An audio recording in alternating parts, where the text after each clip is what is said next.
Очень рад сегодня приветствовать здесь аудиторию, коллег и студентов, особенно студентов магистерской программы по когнитивной науке Высшей школы экономики. И я очень рад, что мы сегодня собрались с вами благодаря профессору Джереми Вольфу, который приехал к нам с лекциями. Пару слов о профессоре.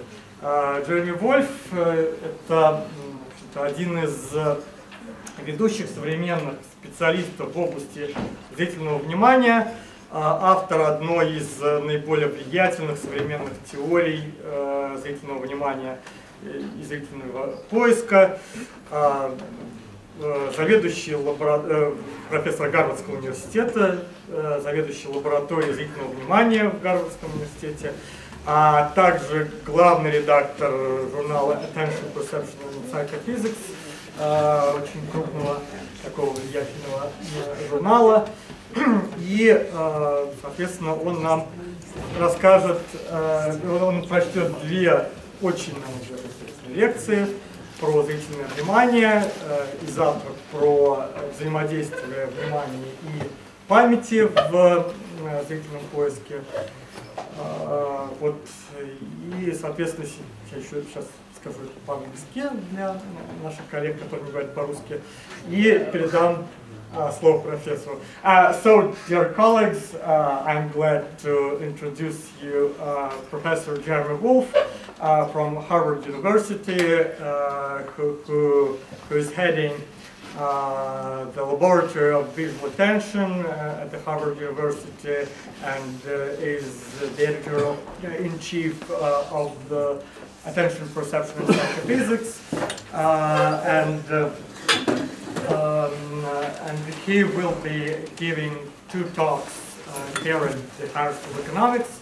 They will be about visual attention, visual search, and the interaction between visual search and memory.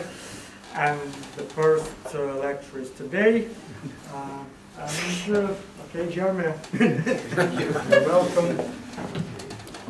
Was it the same in English and Russian? No. Did he say anything? Нужен ли микрофон? Да, микрофон нужен. Нормально ли слышно? No mic. Well, what? If you don't need a mic, they don't need a mic. Oh, so can you hear me back there in the cheap seats? Yeah, okay, good. Then we'll do without a mic. Thank you very much for inviting me here. I'm delighted to be here. I've never been in Russia before, so it's very exciting for me. I feel terrible about lecturing in English, but I only know 2 words in Russian, I think, or something, and I can't pronounce them properly, including Igor's name. But, so here is what I want to do today. I'm going to tell you that you do search tasks all of the time. You want to come up here? No, you want to stay there. If you are looking for your friend here, you are doing a search task. If you're looking for a bottle of water, you are doing a search task. And we also pay people quite a lot of money to do very important search tasks for their job. So here, oh, is anybody here a radiologist? A little bit. A little bit of a radiologist. As a part of the job. Oh, okay. So, radiology is an example of a complicated professional visual search job. Here is somebody looking for that Malaysian jet that disappeared into the Indian Ocean. The people who look through the X-ray of your when you go through the checkpoint at the airport. So there are a bunch of these important visual search tasks that we would like people to do better. We would like them to make fewer errors than they make.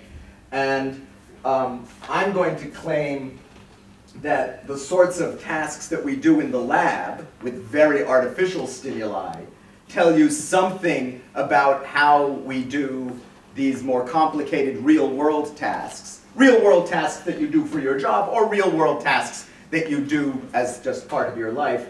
And I'll also tell you that by talking to experts and studying experts, we learn something about the basic rules of visual search. There is a dialogue that goes back and forth between applied research on expert searchers and basic research on visual attention. Some of the work I will talk about today comes from the work of 3 of my postdocs. Actually, there should be at least 1 more.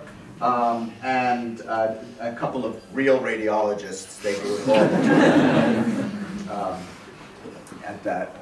My lab is based at one of the Harvard hospitals, and I'm actually a professor of, I don't know if he said this in Russian, I'm a professor of radiology and of ophthalmology, and you don't want me doing either of those things. I'm trained as an experimental psychologist. So I will tell you 3 things, depending on the time. I will tell you that visual search is guided. I will show you how very limited your visual attention is, and we will talk a little bit about the decision component in visual search, because that's closely related to the problems of errors in visual search. Okay, yeah, sure. Slide back. Oh, slide back. Коротенько сказано, наша жизнь вся состоит из задач зрительного поиска. Мы все время что-то отыскиваем взглядом, и есть множество профессий, в которых зрительный поиск востребован. Например, досмотр багажа или разглядывание рентгенологических снимков или поиск пропавших самолетов в океане. И людям за эту работу платят, но до сих пор неизвестно, как можно помочь им делать эту работу лучше. И речь пойдет о том, как с одной стороны исследования в лаборатории позволяют лучше понять и лучше организовать работу экспертов. С другой стороны, как изучение экспертов позволяет уточнить психологические модели того, как зрительный поиск осуществляется. И в докладе будет 3 части. Сначала речь пойдет о том, что зрительный поиск протекает не просто так, а управляемо. Во-вторых, Джереми покажет, что наше внимание ограничено. И в-третьих, немножко поговорит о компоненте принятия решения в решении задач зрительного поиска. Спасибо. It is. It's very scary. She could be saying, don't listen to him, he's a complete idiot. And I would never know. I mean, you could read this. All right. So, let us talk a little bit about why you have to search at all. Why do you have to search? So, do you remember the title slide? The title slide had red and green pluses on it. Yeah? Which one? I see some. That's not fair. Let's try it again. So you look for this one with red vertical and green horizontal. I'll get out of the way. So ready? Oh, clap when you find it. Yeah. That's the American guy. You ready?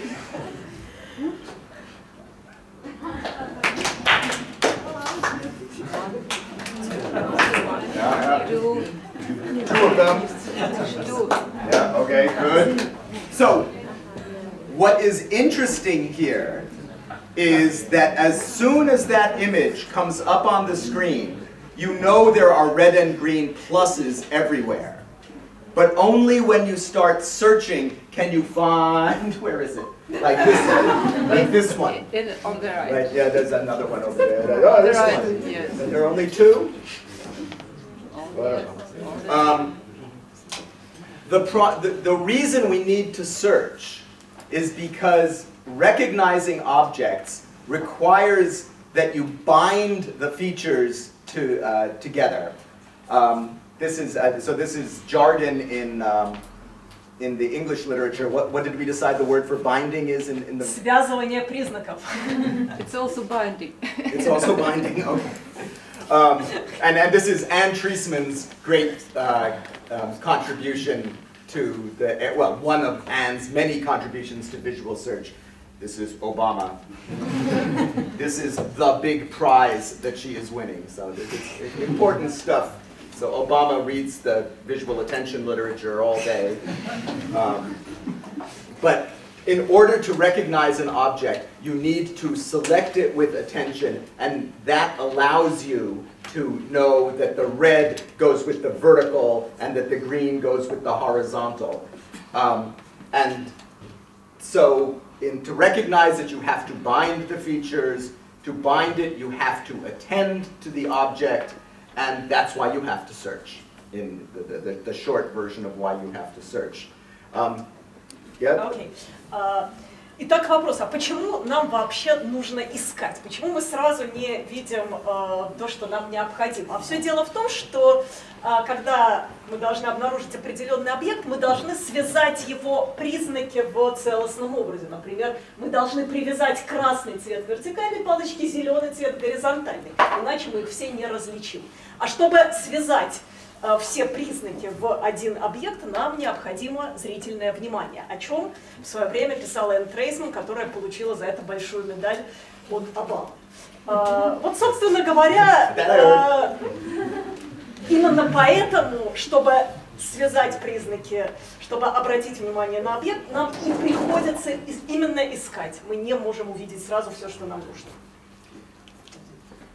So, we think that the way that the human search engine works, you can think of humans as having a search engine a little like Google or something. We think that the rules of the search engine contribute to errors in tasks like radiology. And one reason that we believe that is that there are lots of articles published with titles like this that talk about retrospectively visible unreported breast cancer. What this means is if you are being screened for breast cancer, a woman would be screened every year in the US.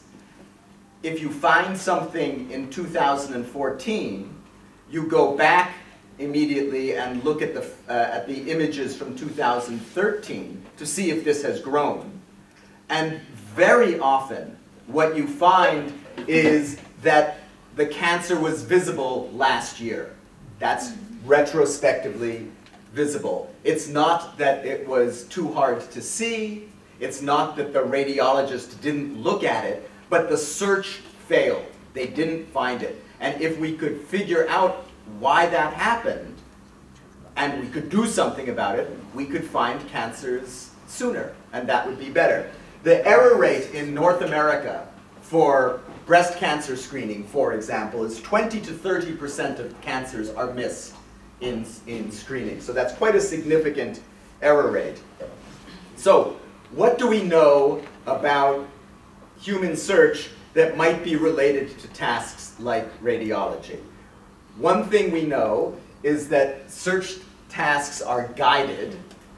And here I give you a radiology example. What you're looking at here, these are old data from 1972 this is the outline of a lung and eye movement tracings across the lung. And what you can see as you go from a beginning radiologist to an expert radiologist is you get fewer and fewer eye movements. Probably because the radiologist is learning how to guide their attention to the most sensible places to look for cancer. This would be for lung cancer. Let me illustrate guidance now with some simple laboratory tasks rather than radiology, because we only have half of a radiologist. Okay, so again, we're going to look for the number 5. You can clap when you find a 5. That's It's pretty easy, right? Because it is, here, turn out all the light for the next couple of slides, because the red is kind of invisible there. That looks better, yeah? Okay, so, I didn't tell you that the 5 was green, but because it was unique, it grabbed your attention. It automatically guides your attention. Now, try it again, look for the 5. You can hear it slower, right? You can hear that that is slower. It's easy to tell a 5 from a 2, but you have to search for it now. There's nothing that's guiding you to one character or another. Now, suppose I tell you to look for the green 5. Little easier, because even though there are many green things, you only search now, your attention is guided to the green things, and you don't bother searching through the red things at all. You can give back some light, maybe, to people. There we go. So here's what data look like in these sorts of experiments. We vary the number of items on the screen. That's the set size. We measure the reaction time to say yes, it's present, or no, it is not present.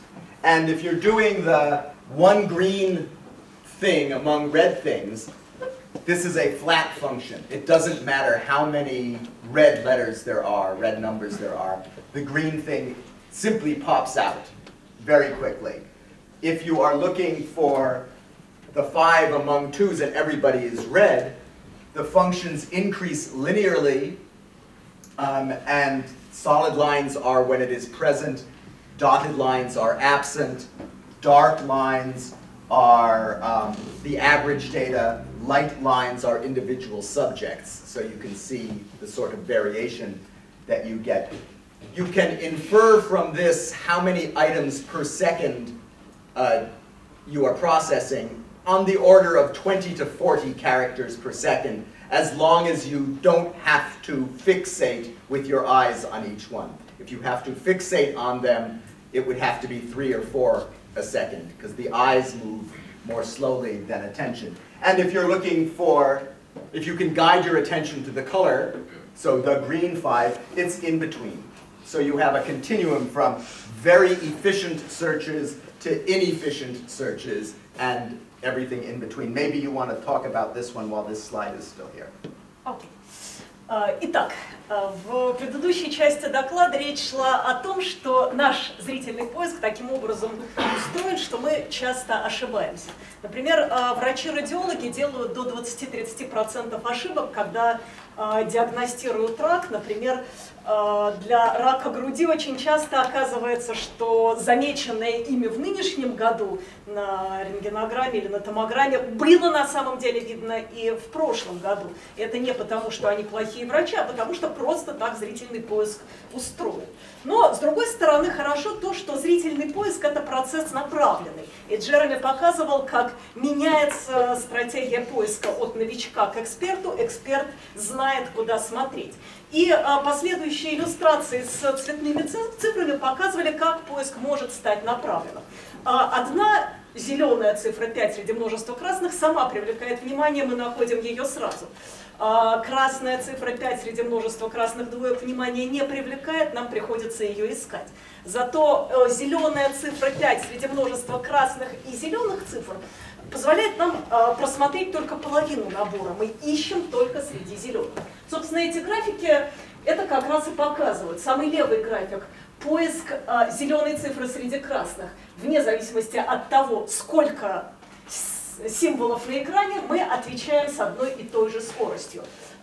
Самый правый график – поиск красной пятерки среди красных двоек. Чем больше стимулов, тем дольше смотрим. От 20 до 40 миллисекунд на символ. Здесь показаны индивидуальные данные и среднегрупповые выделены темные линии. Ну и, наконец, когда мы знаем, что мы ищем зеленую пятерку среди множества зеленых и красных пятерок и двоек, поиск становится чуть-чуть более эффективным, не настолько резко замедляется при возрастании количества стимулов. Почему? А потому что мы сужаем просматриваемый набор, и наш поиск становится управляемым. Это как раз есть guided search model. Did I say all that? I know I didn't say guided search model. Okay. Instead of guided search. Yeah. Okay. So I don't know what she said, but the model, our model of visual search is called guided search. So This is what she said. that's what she said. Okay, that's good. She should give the whole talk. Okay, so I was showing you guidance by color. There is a limited set of features that will guide attention. They are things like the orientation of a line, like curvature, size, you can see the small things, something about shape also, but we're not sure what. More complicated things like you see the one cube that looks different here, so you can tell that it's lit from the bottom and not from the top.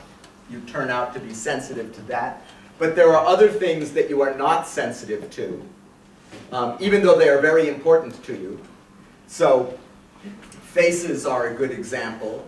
Faces are very important. You have specialized pieces of your brain that do faces, but really they do them one at a time. There are claims in the literature, for instance, that angry faces pop out like a red thing among green things, so that if I'm looking out here and one of you is angry, I should immediately see it. I don't. Maybe nobody's angry, but I hope. But I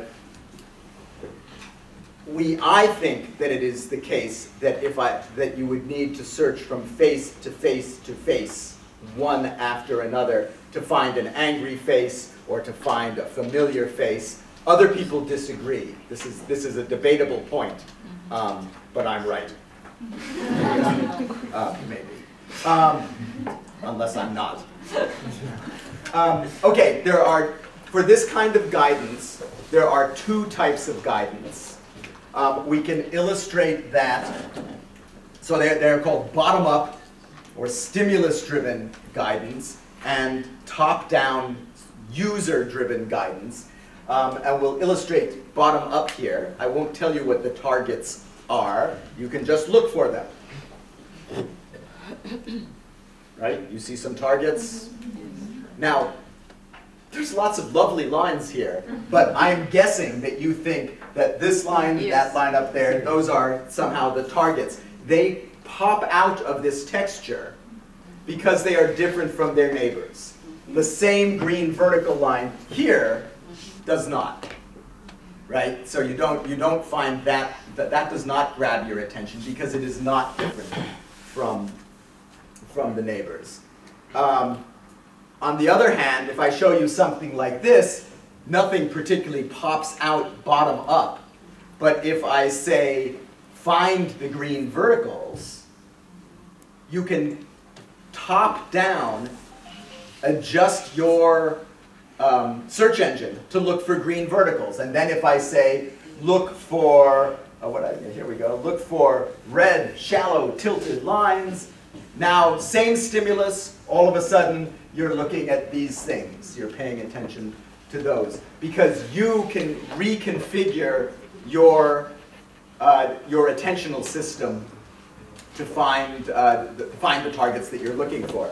So the architecture of the model looks something like this. You have a stimulus. Bottom up tells you where there are local differences in maybe 12 to 20 different features, color, orientation, lighting, blah, blah, blah, blah, blah. And same now for top down. I can say, I want to see red things, I want to see vertical things, and you set weights on this. Obviously, you're not doing this consciously. You're not saying, oh, I'm going to adjust this little knob in my brain. But what you do is you set weights on these different maps. You combine them all together into a what we can call a priority map. And if you direct your attention to the high point, the most salient point in that map, that would be a good place to see if if your target is there somehow. Sure. На самом деле поиск может направляться двояко, либо снизу вверх, либо сверху вниз. Восходящая линия присутствует, когда есть один отличающийся от всех остальных объект или несколько таких объектов, который выскакивает сам, и мы сразу направляем туда внимание.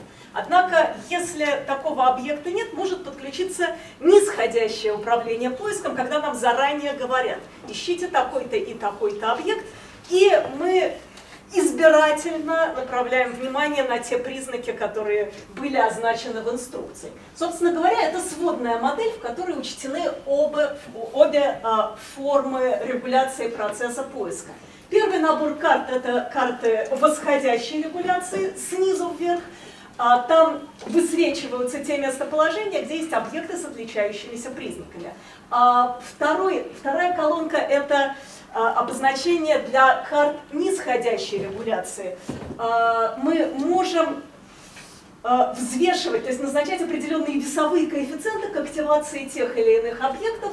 Соответственно, одни из них становятся более приоритетными, когда мы, например, хотим искать красное, и нас не очень волнует все остальное. Хотим искать вертикальное, и нас не очень волнует все остальное. Когда мы все это суммируем на общей карте, сводной карте, или карта приоритетов, как назвал ее Джереми, особенно активированными оказываются те местоположения, с которых как раз и имеет смысл начинать поиск.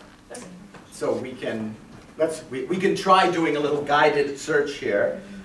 Look for red vertical, right? It's going to be easy. Okay, very easy.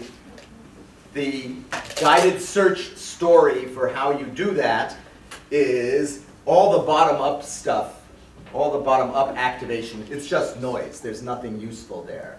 But you say, put high weight on red, put a high weight on vertical, combine those, and the intersection of those two sets is a very good place to look for red verticals. And that's what we think you are doing.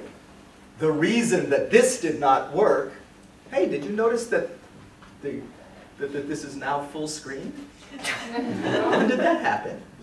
Actually, it's not. It's not? Oh, this is squeezed still. Okay, never mind. We were playing a lot with the projector. The reason this does not work for guidance is because if you say, give me all the red, give me all the vertical, everybody has red and vertical. And only, again, when you attend here, do you find that the red goes with the vertical. This has red and vertical. They just don't happen to be on the same part of the object.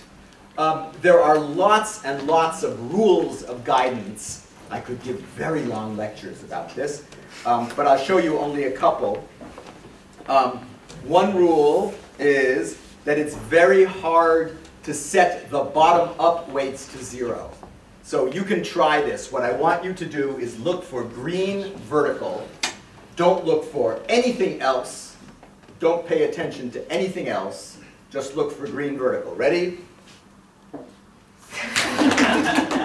You found the green vertical, but I think also, what's that? Right? He's very different from the background. And your attention goes automatically there. And it doesn't get stuck. Right? You can go someplace else, like to the green vertical, but you have to, the bottom-up weights never get set completely to 0. Let me show you something that doesn't work.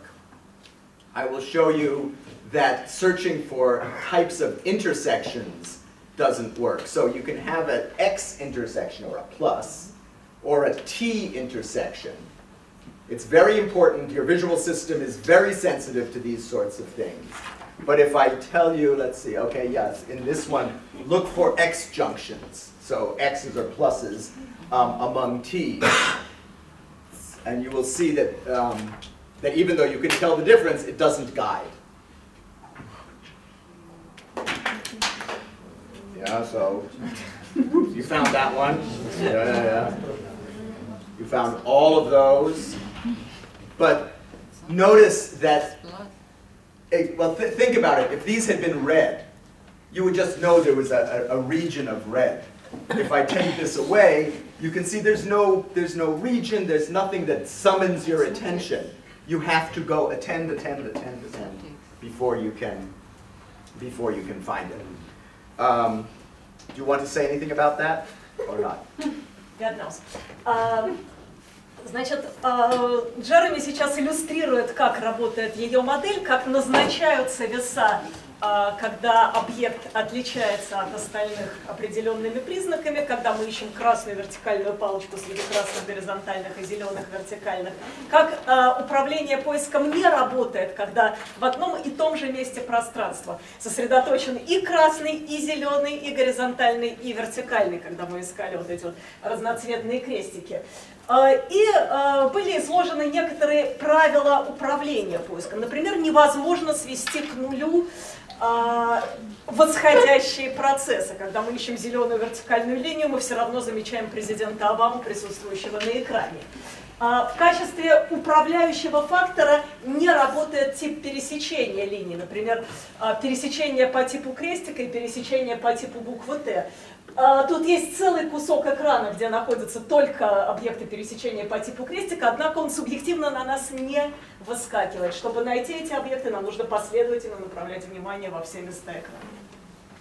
So, if you are, so your search engine has these rules of guidance, it has this limited vocabulary of something like 1 dozen or 2 dozen, 12, 20 different kinds of features that you can use in very limited ways, and that's all you have. You don't get to build new ones. This is also something that people disagree about, but I will tell you that you don't build new types of feature detectors in visual search. So if you are doing a complicated task like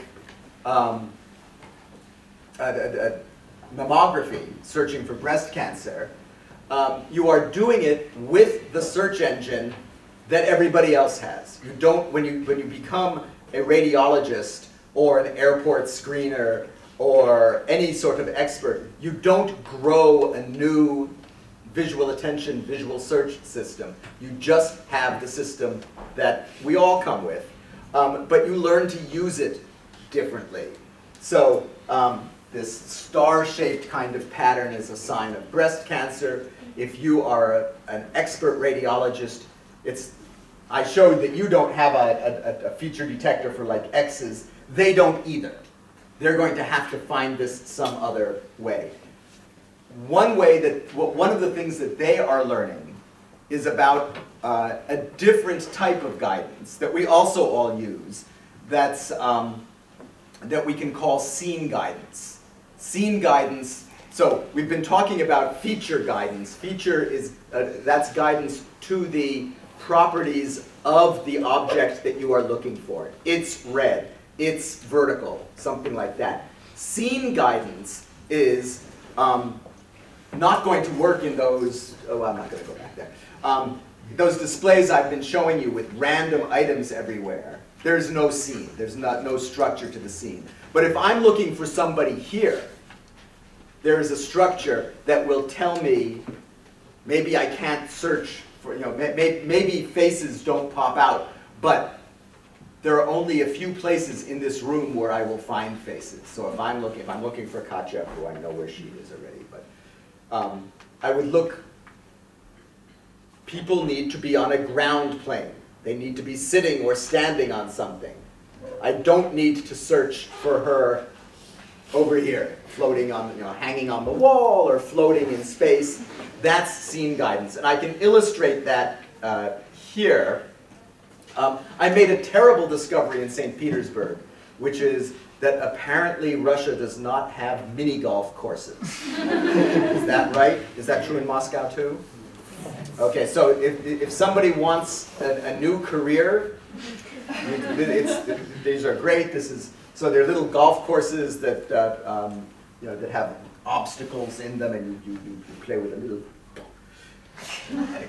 golf balls. We're looking for golf balls here, and we're doing golf balls because they look well. They don't. if you're looking for lung cancer, the sign of lung cancer is what's called a lung nodule, which is a small, round sphere in the lung. So for radiologists, I made them a task where you're looking for small, round golf balls. So do you see some golf ball? Okay. Let's see. You got that one. You feel good because you got that one. Did you get those 5?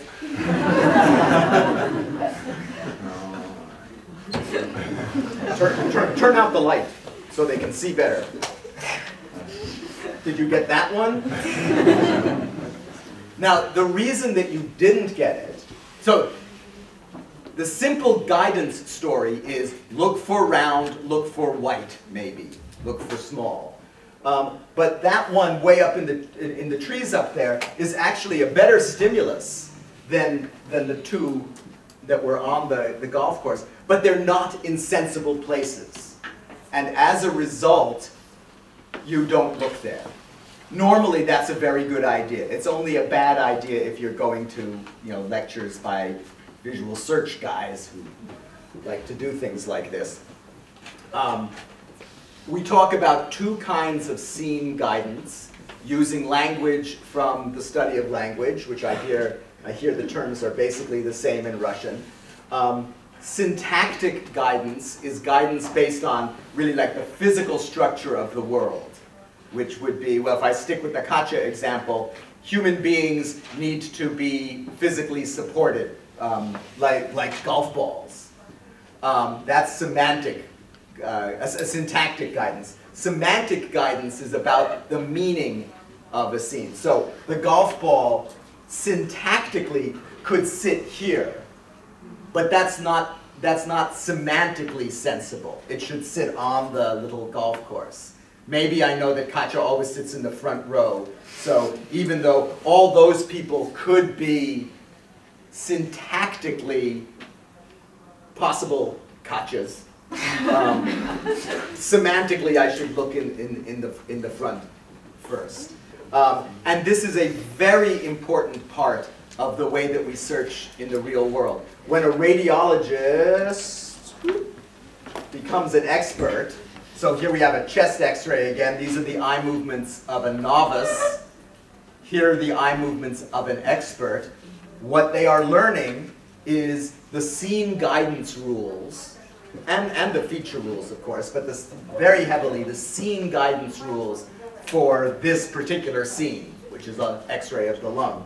And experts apparently know cancer is more likely in the upper part than down in the lower part of the lung. They learn where to look, just as when you're walking down the street, you know where to look for specific kinds of targets. Okay, maybe a good... Sure.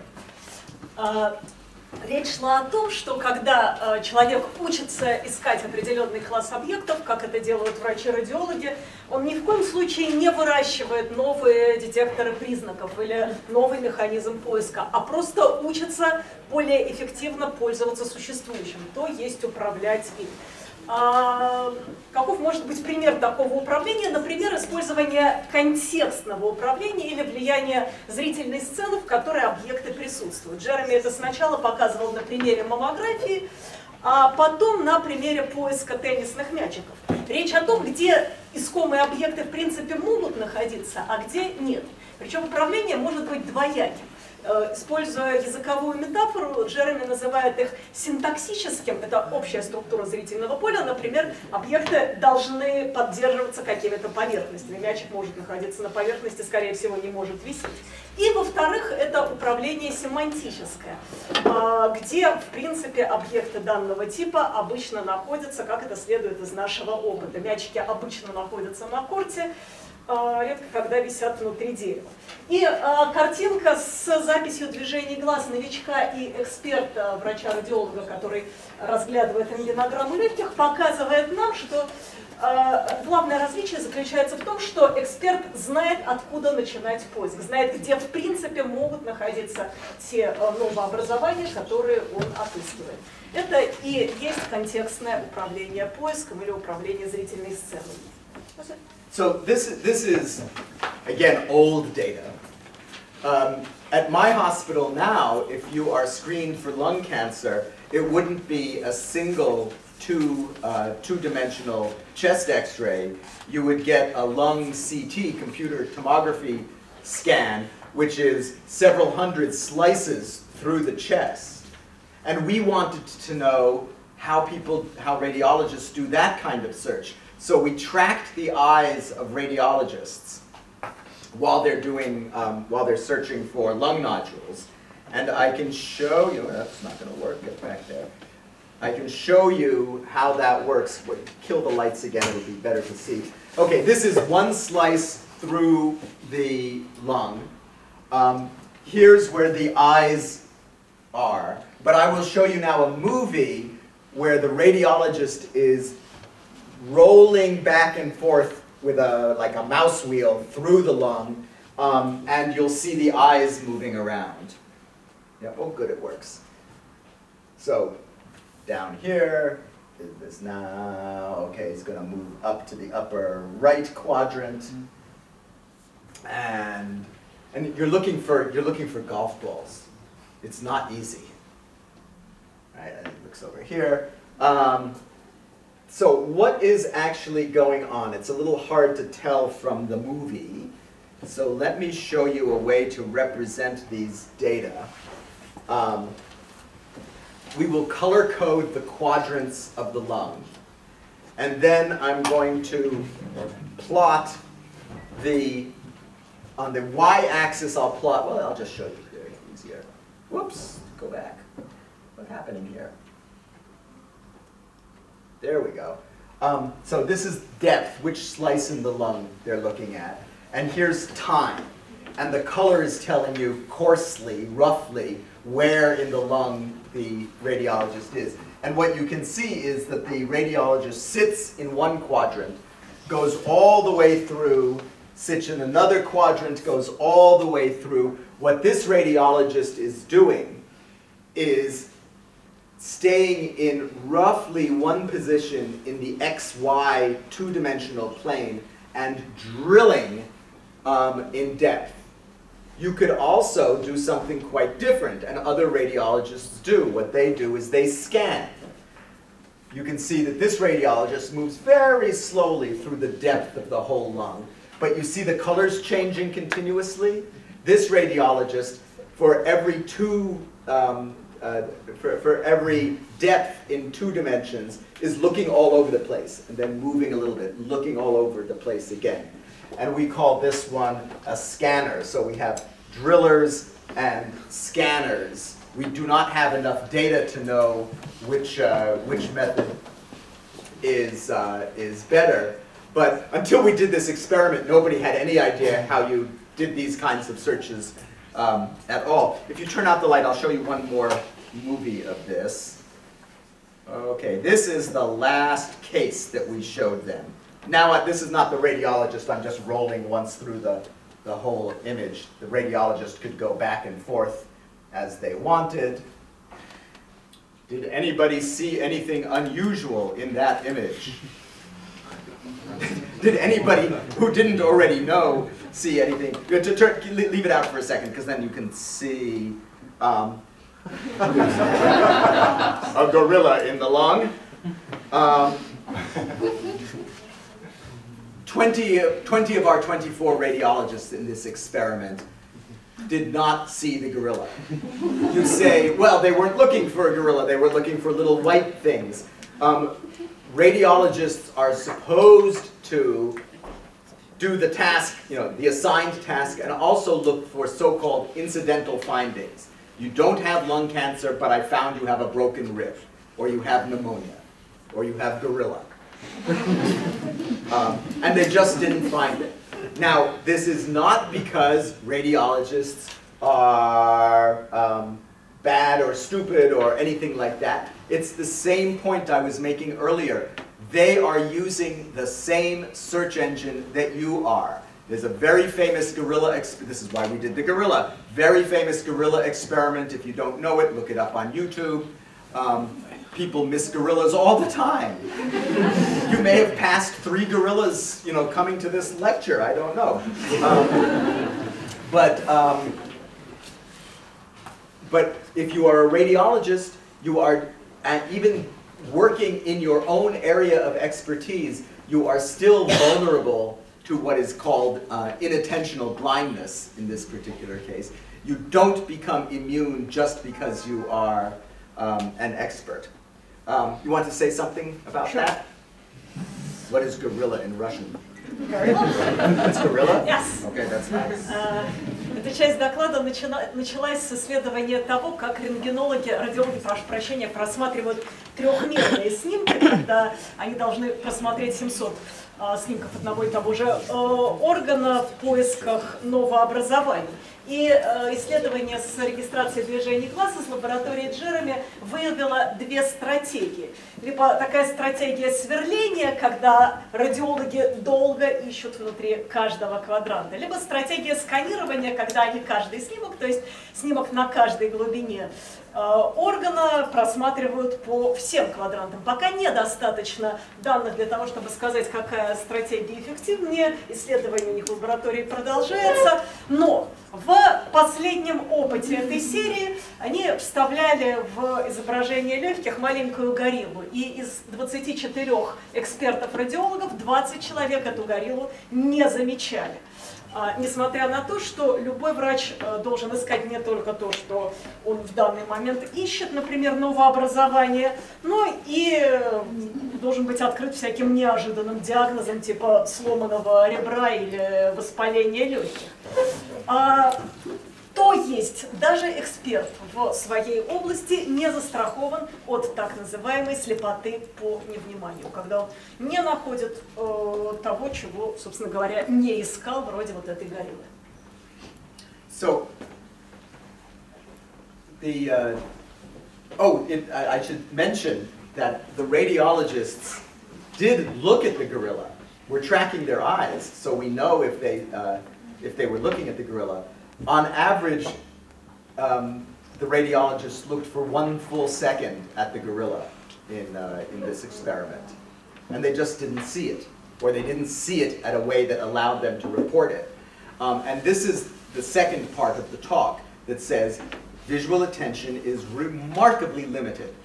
And I will illustrate that for you, even though many of you are probably experts on gorillas and visual attention and all sorts of things. It won't matter. I can fool you anyway. And I will do it with a very simple experiment. This is our version of the experiment used just red and green dots, but this is a nice piece of art from the Museum of Modern Art in New York. But it's just colored squares, right? You know, blue, no problem. What I'm going to do is I will outline 1 square. So I'll tell you exactly which square you should be interested in. Not like the gorilla where, you know, snuck it past. When I outline it, I might change its color. Just say yes if I changed the color and no if I did not change the color. Okay?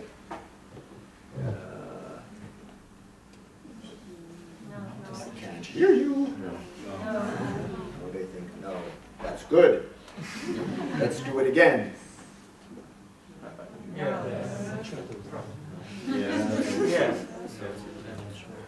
No.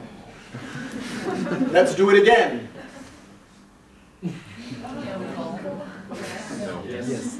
So, you should realize that you do not know. You have no clue. You are sitting there trying to guess. Maybe he changed it this time. One more? So now there are two types of people here. One says, the speaker perseverates, they're all no's. The other says, I took my state exams, it was multiple choice, and 3 no's in a row, the next one must be a yes. But you still have no idea, right? Oh look, it's a yes.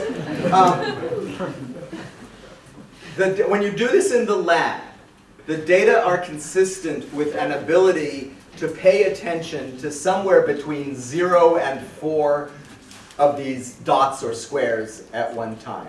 If you don't happen to be paying attention to the one that I change, you have no idea if I changed it. Even if I am look, I'm obviously changing it right in front of your eyes, right? Boom, boom. That's not subtle. You still can't manage to do it.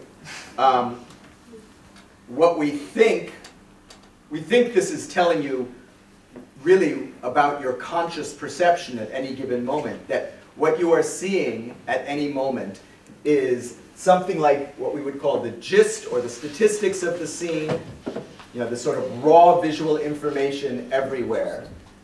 You are paying attention to one object, maybe a small number of objects, and you also have some sort of ongoing theory about what you are looking at, which helps maintain continuity in your understanding of the world as you go along.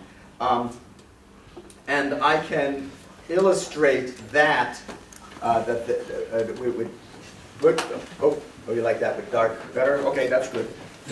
Let's do chickens. Okay, aren't they lovely? Okay, you can. Those are. One day I'm going to make a better demonstration of that, because this is not very sophisticated, but I'm sure it works, because it always works. The claim here is that you are seeing the gist. That's a bunch of chicken statistics, really. You are seeing one chicken at a time. You are paying attention to one chicken at a time. And you have a theory. And the theory is, I'm looking at stupid chickens. And I was looking at stupid chickens a minute ago. I'm still looking at stupid chickens. And that theory gets you over the gaps in what you might see. So, Igor says there are 100 people here, roughly. Even more. Even more, okay. Let's say it's 120. There are 20 chickens. There are about 6 people here who saw the chicken that fell apart. Where are you? Кто видел, как курочка развалилась на части? Not counting the people who saw this in St. Petersburg. That's cheating. Nobody? Oh, there's one. Okay, there's good. one there. Okay, good, good. That redeems the reputation of Moscow, because everybody saw this already. Right? This is not subtle. And so pay attention here, or look here rather, and pay attention there, and you can see that if I go back and forth, you can easily tell that that chicken is falling apart. But if you were not paying attention to that chicken when it fell apart, you just stayed with the theory. It was a stupid chicken a minute ago. It's still a stupid chicken. And look, most of the time that works in the real world, because objects don't fall apart. If one of you fell apart, I wouldn't notice until I got my attention there. If you pull yourself back together, before my attention gets back, I'll have the theory that this woman with the striped shirt, she was there a minute ago, she's still there, The fact that she was, striped pieces or something. All right, now that we've made Maria giggle, she should tell you all about this. Okay. На самом деле, когда поизучали радиологов и горилл, обнаружили, что большинство врачей на эту гориллу смотрели не менее секунды, но тем не менее не замечали. И, собственно говоря, это демонстрирует, насколько наше зрительное внимание ограничено. Очень ярко это показал эксперимент с картинкой из Музея современного искусства в Нью-Йорке, где профессор менял время от времени цвет квадратика, и мы пытались угадать, изменился цвет квадратика или не изменился, но именно угадать. На самом деле мы не знали ответа на этот вопрос. Это очень важно. Не знали, если не смотрели именно на тот квадратик, который менялся. О чем это говорит? Что у нас есть некоторое общее представление о сцене, некоторый общий абрис, статистика того, что там представлено, но пока внимание не направлено на конкретный объект, мы не замечаем, что с ним происходит. В этом эксперименте с курочкой практически никто не заметил, как она развалилась. Почему? Потому что у нас была эта общая статистика, общее представление о сцене и теория относительно того, что это просто курочки, которые просто пляшут. И это наша теория по поводу того, что нам показывают, полностью задавила привлечение внимания к тому месту, где происходили события. И те, кто случайно туда не посмотрел, не видели довольно-таки очень бросающегося в глаза события, хорошо заметного, только в том случае, если внимание туда было направлено. So what's the Russian for stupid chicken? Глупая курица.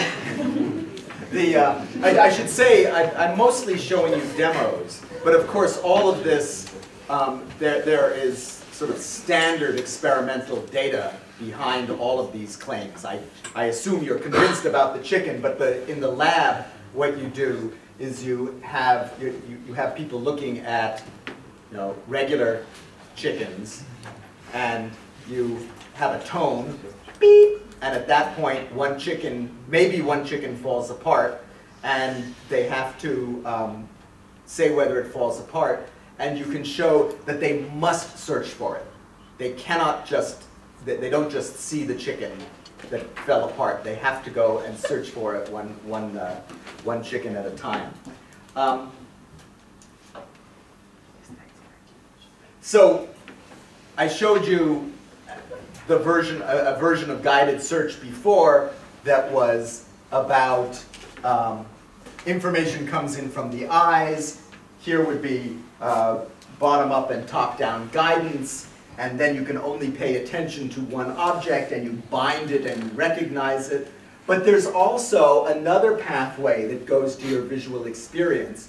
We can call that a non-selective pathway, and that gives you something everywhere. It doesn't allow you to read the newspaper or recognize faces or whatever, but it gives you something across the entire visual field, and it gives you the illusion that you are seeing everything all the time. I think I am looking at, I guess we decided, 120 coherent humanoid objects. But that is an illusion. I am seeing the statistics of all of you and one person really at a time. Remember, I can do 20, 30, 40 people per second. So I'm bouncing around pretty quickly to check if you've fallen apart yet. But the introspection that I am seeing a world full of coherent objects, that is an illusion. And it's an illusion that can get you into trouble. For instance, if you are scanning through a lung because you think you have looked at everything and you just haven't. You don't necessarily know. Now, I could show you, I'm going to skip an experiment where I could show you that radiologists can make good use of those statistics. Also, you can ask me about it sometime if you want, or I can send you a paper. I want to tell you one more story tonight, which is about rules for quitting visual search. If you think about, again, we'll stick with this example of screening mammography, screening for breast cancer. Mostly what you are doing, if you are a radiologist, is saying, no, this woman is fine. For a screening exam, if you go to the hospital because you've just broken your leg, the radiologist looks at your leg and says it's broken. But if you are doing a screening test, in North America, the prevalence of cancer in a screening population is about 3 in 1,000, so 0.3%. So almost all the time they're saying nothing, nothing, nothing, nothing. Sometimes they get a positive response. There are a lot of these tasks that are so-called low prevalence search tasks, other medical screening tasks. This is what a cervical cancer screening test looks like, but again, the prevalence is very low in a screening population. Another hard visual search task. Here's one that you are more familiar with at the airport. You hope the prevalence is really low. You really don't want to get on the plane if there's lots of people with guns and knives. So can you find, this is an x-ray of a bag, obviously. Can you find the threat? Yeah, no. Что-нибудь опасное видим? Ножницы, по-моему, там. The scissors. Yes, everybody always says the scissors. They're not scissors, they're eyelash curlers. And this is actually a very easy search task for the airport screener. That's the threat. It's a knife. That's a knife blade. Those are the easy ones. The hard ones are bombs. What a bomb looks like. So the color scheme here is are the colors the same in Russian? Who knows? Yes, yes. Yeah, it's the same ones. No, those of us in the vision research business have no idea who decided that this was the right color scheme. But in any case, blue means metal, orange means organic material, and green is somewhere in between based on the density of the material. And a bomb is a lump of organic material that could be a plastic explosive and a detonator, something that would blow it up. The problem is that everything looks like plastic explosive. Honey looks like plastic explosive. A glossy, I see that Cosmopolitan magazine exists in Russia, and you can have 16 sex positions you've never tried in Russian too. Every month there's a new 16. But in any case, those glossy magazines look like sheet explosive. So very, very difficult task. And a detonator is usually metal of some sort that's penetrating or near to the plastic explosive. Just think about what you pack when you fly. You've got, there's the computer and the iPad and the iPod and the iPhone and all of the chargers for this, right? There's lots and lots of wires going everywhere. And what the airport screener needs to figure out is that, none of the, any good wires here? None of the wires are penetrating orange stuff in a suspicious way. And it's really very difficult. And so here's the problem. When do you stop searching? The bag is very complicated that you're looking through. If you search all day, the line gets very, very long. If you say that nobody's carrying any bombs today, then you don't find anything. And so we were specifically interested in the question of whether low prevalence search was different than high prevalence search. And so what we did, do you want to set this up first, or is better? Okay. Because you have to tell all sorts of stories about The gist. We still have the gist. Okay.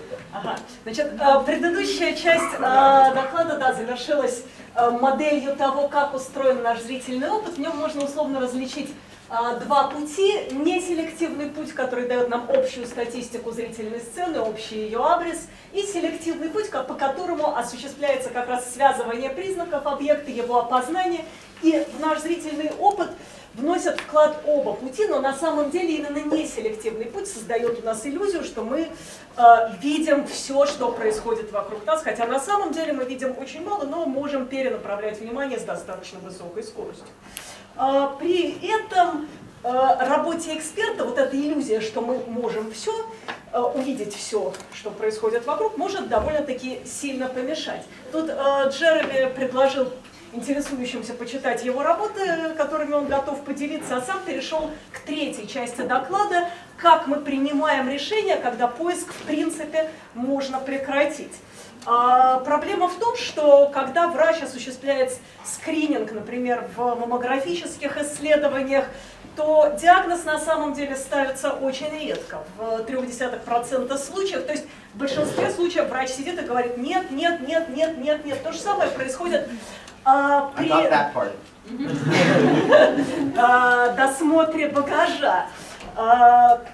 Поскольку на самом деле запрещенные к провозу предметы встречаются далеко не всегда, хотя задача сама по себе крайне сложная, потому что если металлические предметы отыскать можно, то взрывчатые вещества, состоящие из желтого органического... желтого круга, обозначающего некоторое органическое вещество. И это может быть что угодно, от банки меда до журнала «Космополитен», и детонатор, которым могут быть абсолютно любые провода от абсолютно любых зарядных устройств. Непонятно, то ли проверять последовательно каждую картинку, то ли вообще игнорировать процесс поиска, ну тогда наверняка кто-нибудь провезет что-нибудь опасное. Но на самом деле опасное бывает все-таки редко, и именно поэтому исследовательский вопрос, на который пыталась отвечать исследовательская группа Джереми, состояла в том, а чем отличается поиск редко встречающихся в опыте объектов от поиска довольно-таки часто встречающихся объектов. So, one more experiment. We'll do an experiment about this. What we did was, well, the American Department of Homeland Security gave us X-rays of empty bags and X-rays of objects, and we wrote MATLAB code that would pack bags. So they look pretty realistic. At least that's what the airport screeners told us. Let's imagine you have 20 bags with guns and knives. We won't do bombs. Bombs are too difficult. And here's what we'll do. We will compare two conditions. One where we put 20 threats in, say, 40 bags. So an average of 1 threat every 2 bags, 50% prevalence. Or 20 threats in 1,000 bags. So that 2% prevalence. Does that matter? Same targets in each case. Here's what the data look like. Our subjects missed 20% of the targets at high prevalence, 50% prevalence. And I should say, these are volunteer subjects. They are not airport security officers. If they are airport security officers, I cannot tell you the real error rates.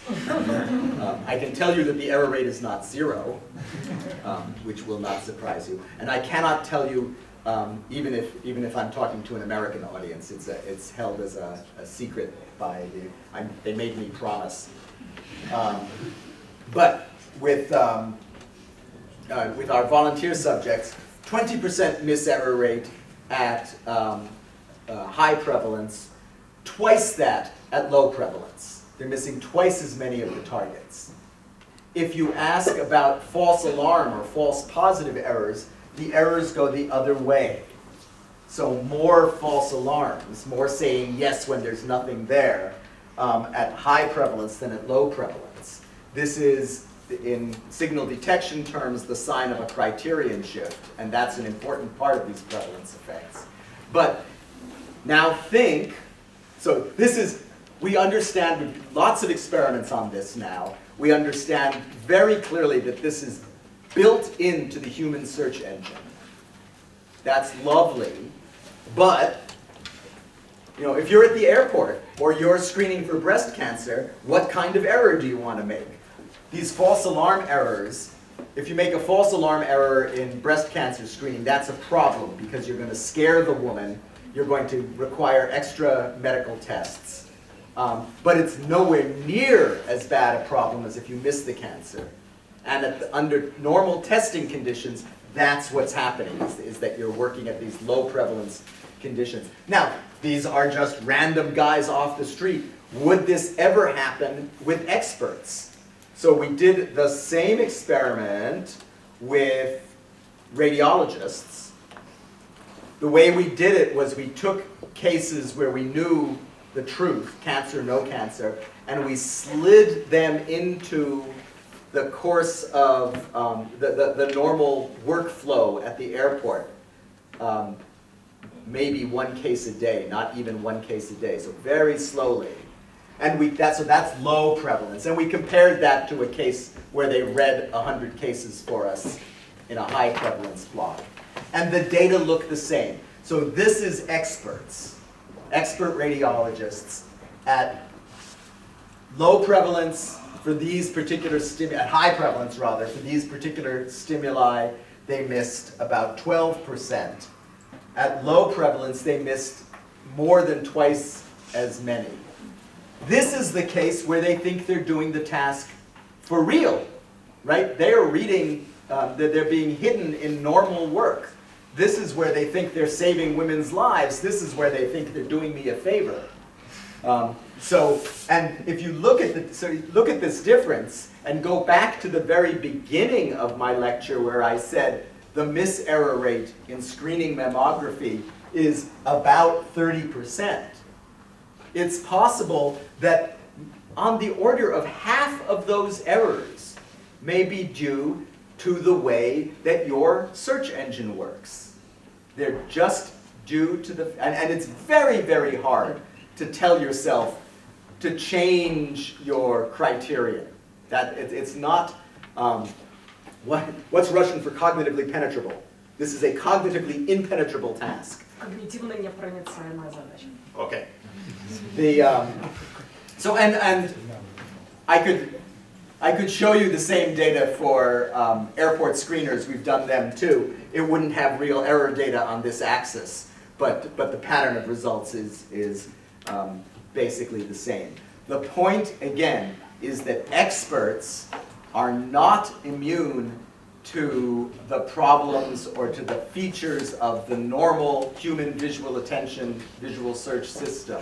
We need to figure out how to work around or work with the limits of human attention if we want experts to be able to do these sorts of tasks without making these sorts of errors. It's a difficult problem. I cannot claim that I've got the solution to it, but I think that it's important. It's certainly important for people. I think most people here are in the cognitive psychology business.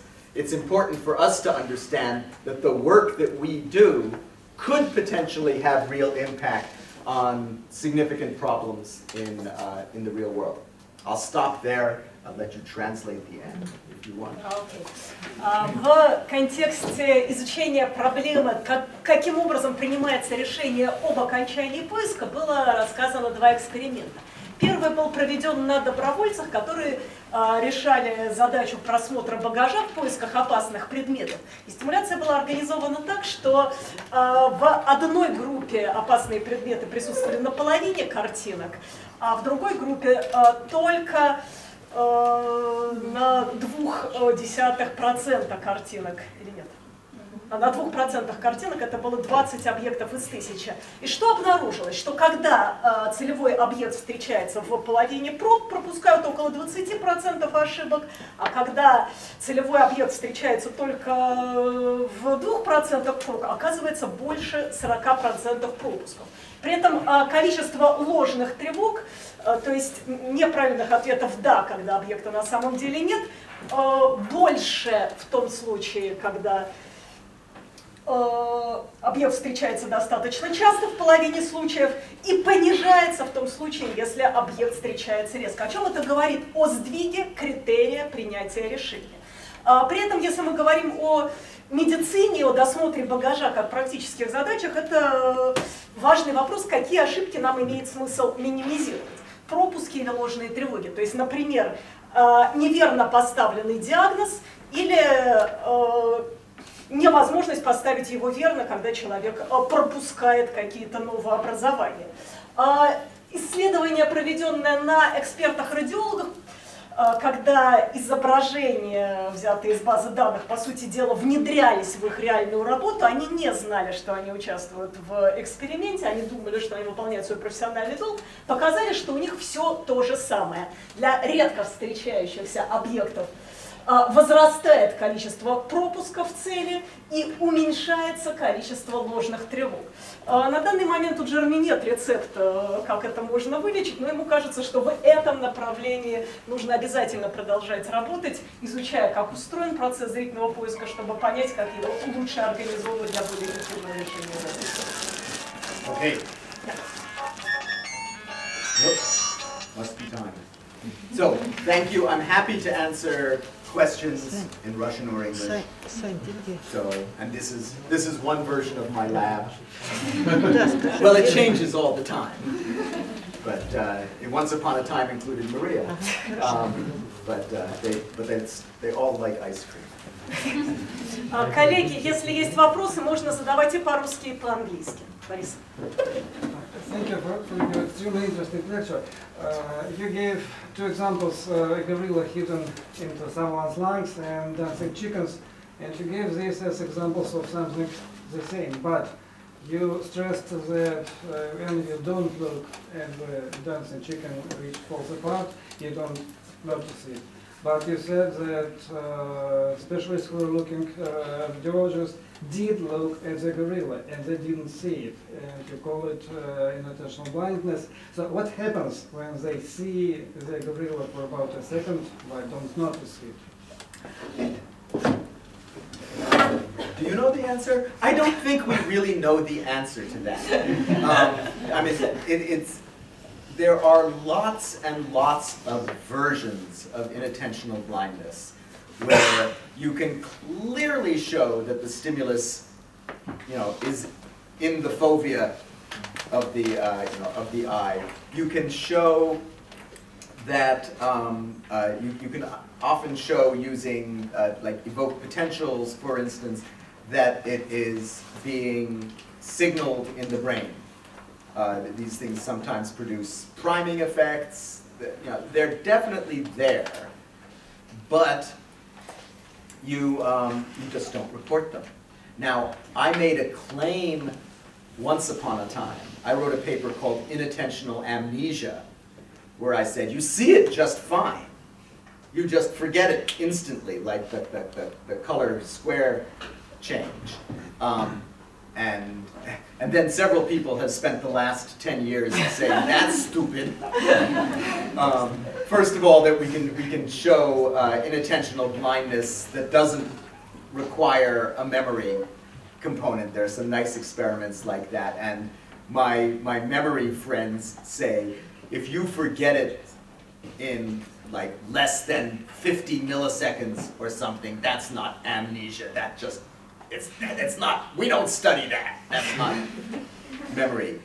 I don't think we really understand what you are seeing when you are looking at that gorilla and not seeing it. What I was trying to say was that you're seeing the theory. So in the gorilla case, the theory is I'm looking at lung, I'm looking for lung nodules, I don't see a lung nodule, it must just be lung.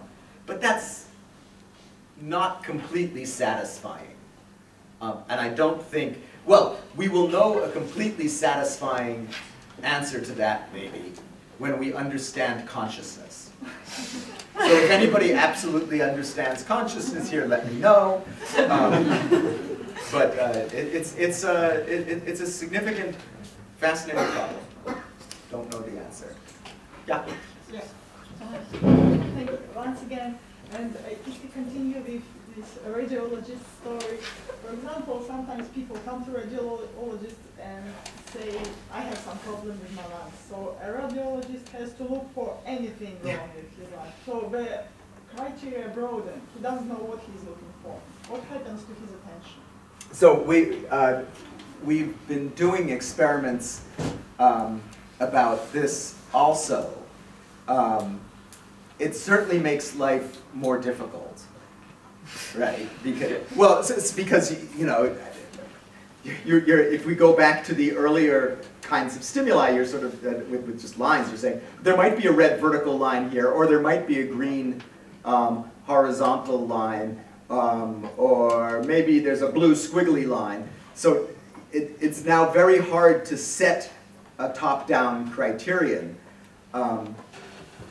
Maybe what you are doing is going through some sort of a mental checklist. Oh, wait a second, I know the answer to this question. The answer to this question is come back tomorrow.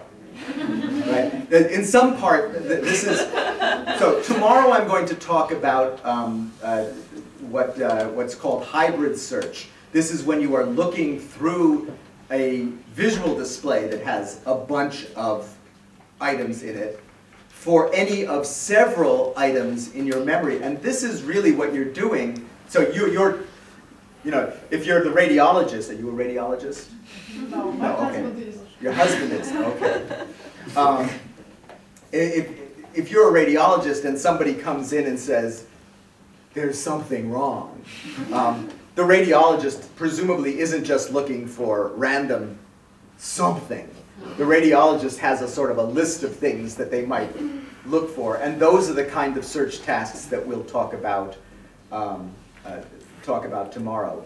There is evidence for in radiology for what are called satisfaction of search problems, which is that if you have two things wrong with you, particularly two different things, that if you find the first one, it is now less likely that you will find the second one. And so this is, there's a famous old experiment where, it's related to the gorilla, but where the radiologist, the experimenter took the collarbone out of the picture. So that's a relatively unlikely pathology. And radiologists did, if they found the lung cancer, but they didn't find the collarbone, much more salient. But they had this, you know, I've done my job, I'm out, I've finished that search. And there's still one more problem, which is if you think about berry picking. I know you don't have mini golf, that's very sad. You have a tradition of going and picking berries. Yes. The Spanish don't, by the way. I was in Madrid earlier this week, like last week. I was telling them about berry picking, and what is berry picking? But anyway, think about picking berries. It's not a terribly difficult visual search task, but ask, when do you, I'm picking berries on this bush, when do I go to the next bush? Did I pick every berry on this bush first? No, the answer is you don't. This is related to visual search. These are so-called foraging problems. There's a lovely animal literature on optimal foraging, which says, I will leave this patch when it looks like I will get a better yield from this patch. Now think about the radiologist who's looking for multiple problems. Well, you don't want to think that you are a berry patch for the radiologist, but the radiologist is working with the same system. And if the radiologist is saying, my yield from this patient has dropped to, you know, has dropped kind of low, I think I'll move to this patient because it looks better. Yeah. This is not what you want the radiologist to do, but this is the way that you are built. So there's a whole, am I answering anything like your question? Yeah. Okay, there are many, when you start getting to visual search tasks that are more complicated than just one target, there are many aspects of the human search engine that could potentially lead you to serious problems in a task like radiologist. And not just radiology. It probably applies if you go to a party, you're doing some sort of search for, you know, who you want to talk to.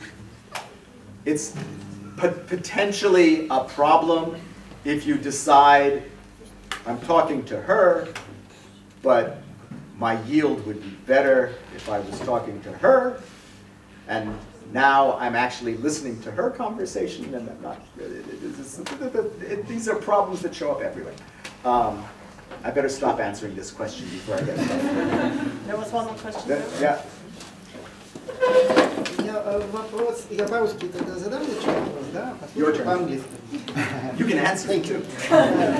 Меня интересует вот что. А что сами радиологи думают, поскольку это уникальный случай, когда большой психолог работает в хорошей клинике, так не часто бывает, особенно в нашей стране, а что они сами думают об этих исследованиях? Потому что мы как психологи, здесь тысяча интерпретаций, каждый из нас, я думаю, придумает 10 механизмов через 5 минут. А вот что они думают? Может быть, вопрос просто неправильно поставлен нами?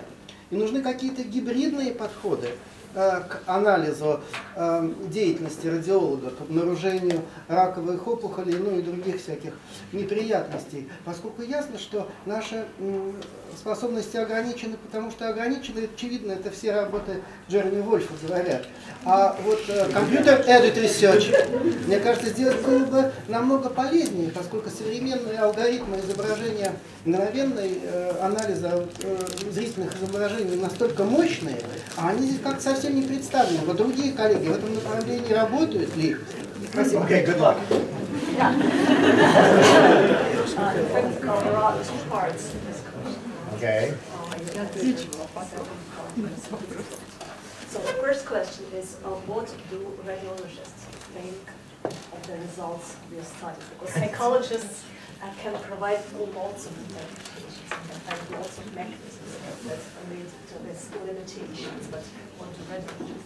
And the second part, why are computer-guided mechanisms not represented here? What if we apply them, will they help, will they make it better?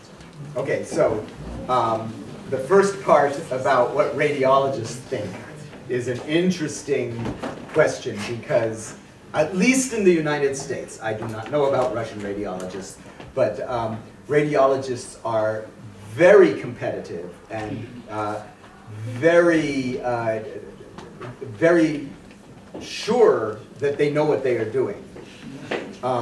And they were not all completely happy about the gorilla, for example. And you know, we are very careful, and when we published this, we were extremely careful to say we are not saying that anybody did the task wrong or that they were sloppy or anything like that. And still, we ran that experiment at a national meeting of radiologists, because it's hard to get radiologists together to be your subject. We did not get invited back to that meeting, which is sad. On the other hand, there are many radiologists who are, not surprisingly, many radiologists are fascinated by visual phenomena. Right? I have a number of my radiologist friends who have taken, you know, many of these sorts of slides to use in their own talks, because if you spend all day doing visual search, you have a very natural interest in visual search. And so there's a little tension there. About computers. So computer-aided detection is a very important area of research and of technical development. I don't do the development part myself, but good computer-aided detection is about as good as a good radiologist doing either lung cancer screening or breast cancer screening. So a really good, they're called CAD, computer-aided detection system, a really good CAD system finds about 90% of cancers and false alarms about 10% of the time. That's really good. You can't just use the computer. Of course, the computer doesn't care about low prevalence, right? You can set the criterion anywhere for the computer, and the computer doesn't get bored and it doesn't fall asleep. But it's not perfect. And if it's not perfect, at least in the US system, it cannot be used alone because you cannot afford the lawsuit. It would be a disaster. So you have the way that it works for breast cancer is the radiologist reads the case and then pushes a button like a spell checker on that says, where the CAD system says, look here, maybe. It might put a mark on the case. This should help. We can build beautiful little signal detection models about how much better, here's the radiologist, here's the CAD system, put them together, they should be like this. You put them together, it's like this. Very small benefit, maybe not real.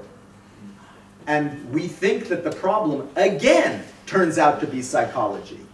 So think about 1,000 cases. 1,000 cases in breast cancer screening, 3 cancers. The CAD system finds, well, all of them, 2.7 of them, finds all the cancers.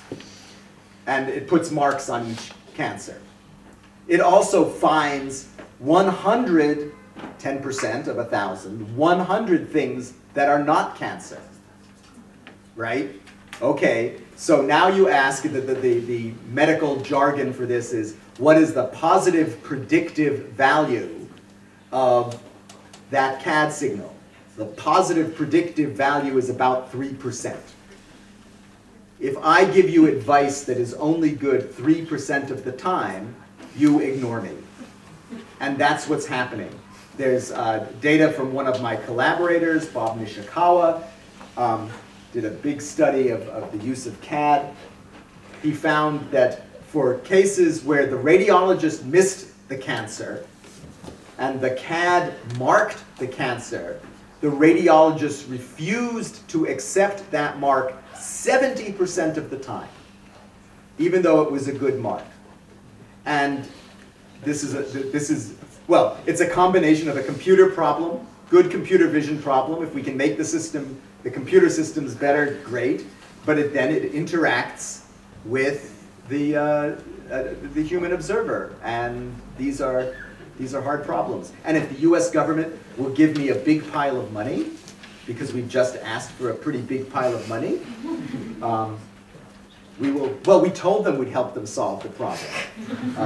Whether I'm right, I'm not quite sure.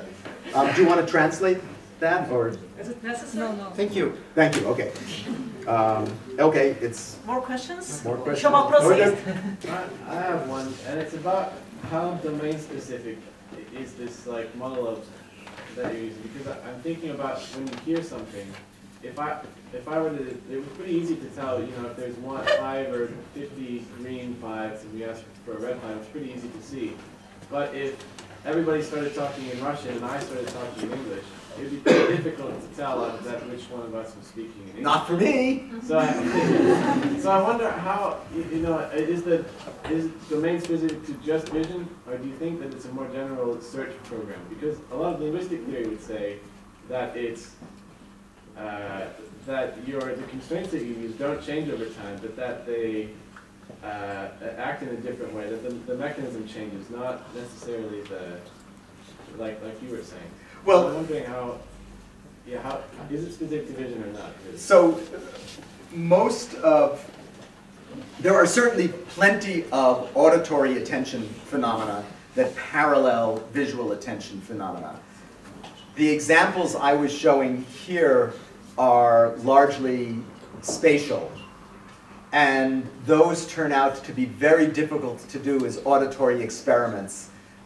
Because any of you who play with auditory stimuli know that if you have multiple sound sources simultaneously, they have a very bad habit of making sort of one giant sound blob of indeterminate location. So you can't really do in a simple sense the 50 Russian speaker, 1 English speaker experiment.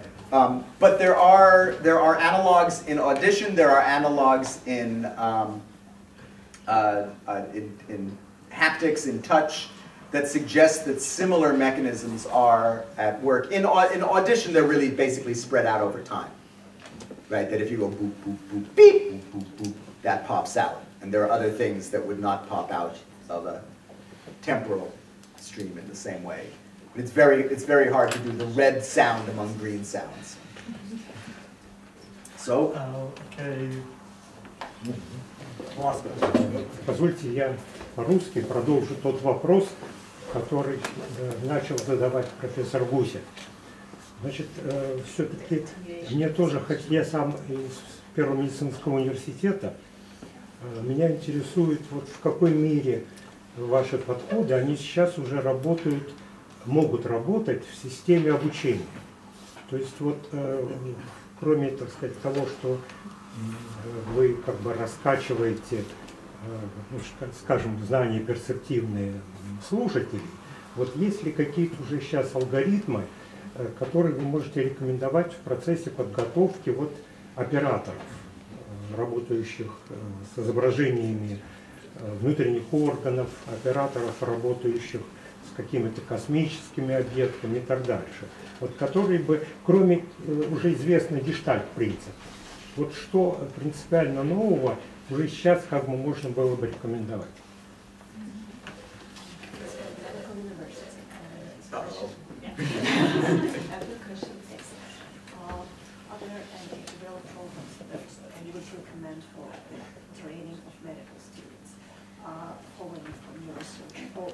Have you already, again, applying some, or have you given some advice to someone teaching?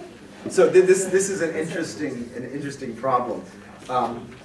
Whenever we talk to experts,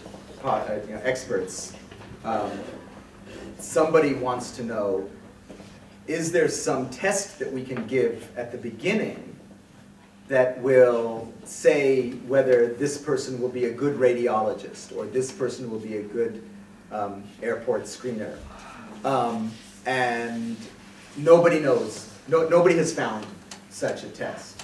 I think really what you are asking is, are there ways that we could train radiologists to be better searchers?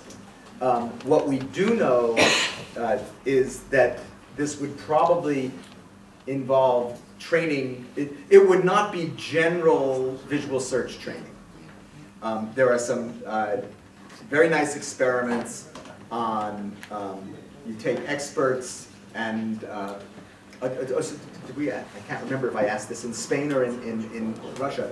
Where's Waldo? Does Where's Waldo exist here? Yeah. Is he still Waldo? Does he have a, he's Waldo here. Or Wally sometimes. Well, he's Wally in Spain.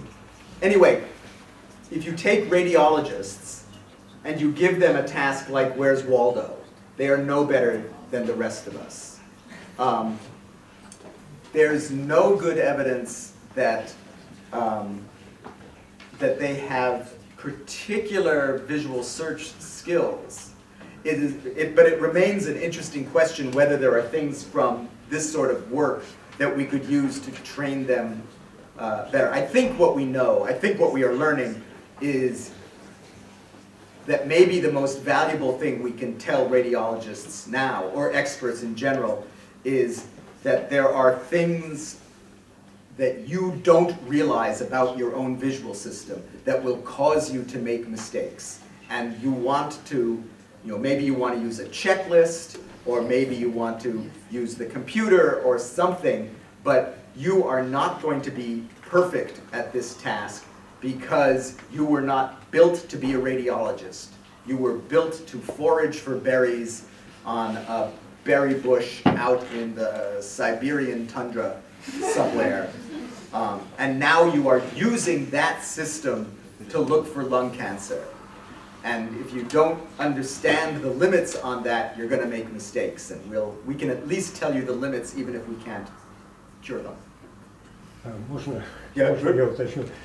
Все-таки вот, может быть, что еще обсуждений, вероятно, не будет. Может быть, есть смысл все-таки вот в работах со специалистами, медицинскими специалистами, все-таки отходить от с парадигмы стимул-реакция, а может быть, все-таки больше внимания обращать на метакогнитивные аспекты. Понимаете? Тогда уже горилла, так сказать, она сразу попадет в поле внимания. Понимаете? один из объектов, тогда попадется. А если не скажете, как не попадет. Yes, I think that may well be true. I mean, and we are saying a similar thing, that if you change their metacognition about how they are doing the task, if you make them understand that just because your eyes have observed every slice in that chest, it does not mean that you have seen everything in that chest, that maybe we can make some progress. And that really, I think, is a kind of metacognition. I think that's all. Спасибо за внимание.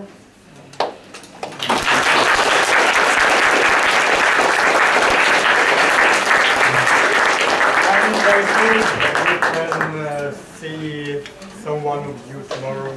Just one of them? Короче говоря, приходите завтра, будет совсем другое, тоже интересно.